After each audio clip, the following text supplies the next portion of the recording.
The missing girl wasn't outside. She was still inside the house, and the house knew it. When Tessa Morgan disappeared, everyone searched the woods. That made sense.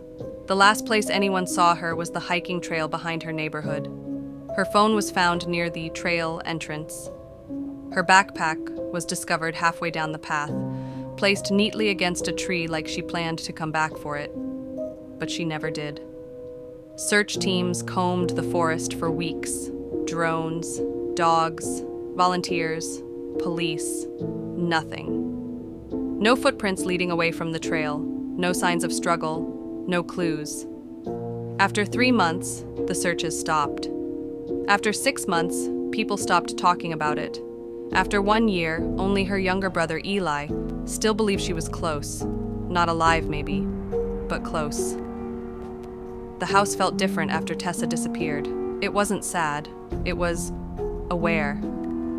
Eli noticed it first. The hallway lights would flicker only when he walked past Tessa's old bedroom. The air inside the house always felt warmer near her door, even when the AC was on full blast, and sometimes very late at night. He heard footsteps upstairs, slow, careful, like someone who didn't want to be heard. One night, Eli was sitting in the living room when he heard it again. Step, pause, step, above him, in Tessa's room. His parents were asleep downstairs. The sound came again. Step. Then something dragged lightly across the floor. Eli grabbed his phone flashlight and walked upstairs.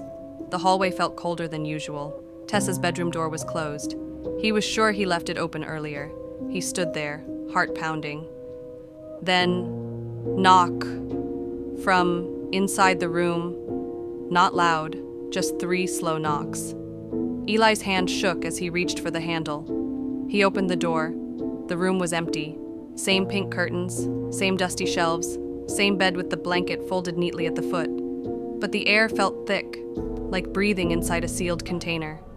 Then his phone light flickered across the wall above her bed, and he saw it. Writing, not paint, not marker, scratches, deep ones, forming letters.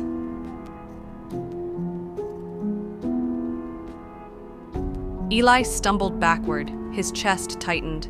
Then he heard breathing, not from the hallway, from inside the wall, right behind Tessa's bed. The next day, Eli measured the room, then he measured the outside of the house. The numbers didn't match. There was missing space, about 2 feet of wall depth that didn't exist on any blueprint. He didn't tell his parents. They wouldn't believe him. Instead, he waited until night. At 1:12 a.m., the footsteps started again, this time faster, back and forth inside Tessa's room. Eli grabbed a screwdriver and went upstairs. The air felt hot now, too hot. The smell was strange, not decay, just old air, trapped air. He pushed Tessa's bed aside. The wall looked normal, but when he knocked on it, it sounded hollow. His hands trembled as he pressed against the panel. It moved, slowly, grinding open. Cold air rushed out. Inside was a narrow space, concrete, dark, too small to be a real room. His flashlight beam shook as it moved across the inside wall. And then he saw the scratches, hundreds of them, layered over each other, some old, some newer. Then his light hit something on the floor. Fabric, old hoodie fabric, the same color Tessa wore the day she disappeared. Eli's throat closed. "Tessa?" he whispered. Silence. Then, breathing. Right behind him, he spun around. Nothing there, but the panel door slid shut, locking him inside the wall space. Darkness swallowed him. Eli screamed, pounded the wall. His phone light flickered. Then he heard whispering. Soft, right next to his ear. "You weren't supposed to find me." It was Tessa's voice, but older, tired, scared. "I tried to leave," the voice whispered. "The house wouldn't let me." Eli's chest tightened. "What do you mean?" The whisper came from everywhere. "The house keeps names. Once it learns yours, you don't leave." The air felt thinner, harder to breathe. Then Eli felt something brush his ankle, like fingers, cold, pulling. The next morning, Eli's parents woke up to silence. No footsteps, no sounds, just stillness. They called for him, no answer. Then they noticed Tessa's bedroom door was slightly open. Inside, the room looked untouched, except for one thing. Scratched into the wall above the bed. 2 names now, not one. Tessa, Eli. Neighbors say the house is empty now. For sale. Cheap.